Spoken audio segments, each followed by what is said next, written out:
All right, so this video is for station 6 when we're solving a log. So we have to use exponentiation, which means this will help us remove the logs from the problem. One of the most important things to note is if there's already a log in the problem, we do not want to introduce more logs. So if there's a log in the problem to solve, we want to look to get rid of the logs to help us solve. So one thing you want to know is you have to have the log by itself in order to exponentiate. So in example 1, the log is already by itself, right? You have the log of base 2 of 3x minus 4. And then on the other side, there is not a log, so there's no log to get by itself. So exponentiation simply means that we are going to make both these pieces the exponent. So this is going to become 2 to the log base 2 times 3x minus 4 power, and 2 to the third power. When we do that, our rule of logarithms, we have a rule that tells us if we have something like 2 log base 2 of x, that this 2 log base 2 is going to cancel itself out, and we really just have the x left. So with that being true, this 2 log of 2 is going to cancel itself out. So all I'm left with here is 3x minus 4. And then on this side, nothing cancels because there is no log, so then I just have 2 to the third.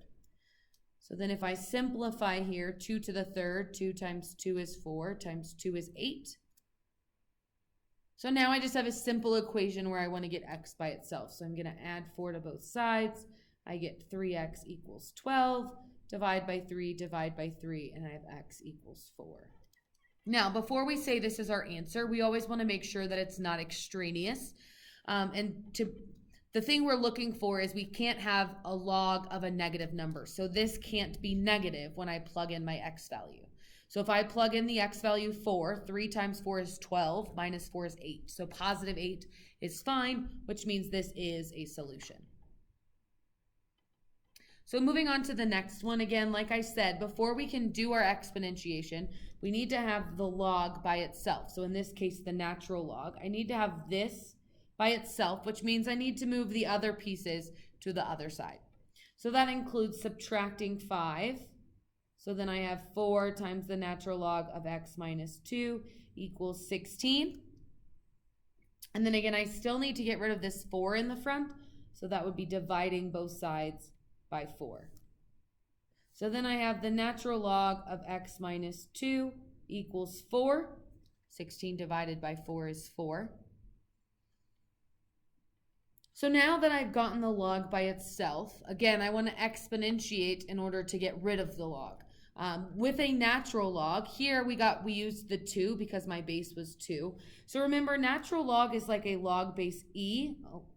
So we want to make our base e for both of these. That makes the e and the natural log cancel, leaving us with x minus 2 on this side. And then over here we have e to the 4th power. So now e to the 4th, you are welcome to, if this was on the calculator section, type in e to the 4th and figure out what the decimal answer is. You can also, if I add 2 to both sides, I have x equals e to the 4th plus 2. This is an acceptable answer in a non-calculator section. So we would just leave it as e to the 4th. Again, if you're in the calculator section and you're looking for the decimal answer, we can just grab our calculator. We would type in, we'd hit second and then our natural log button so that we get e. And it comes out very small, so it's kind of hard to see. But we get e, and then we do e to the 4th power, which would give us 54.598, and then we could just add 2 to that. So if I hit plus 2, then my decimal answer would be 56.598.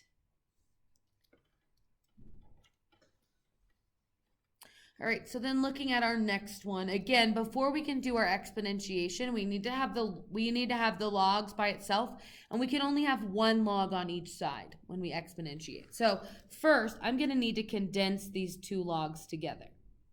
So we know that to condense, when I have addition, my condensing is going to involve multiplication. So I'm going to multiply x times x minus 3. I'm multiplying the 2 parts of these logs together. And then I'll have log of 40. So from there, I now have one log on each side and the logs by itself.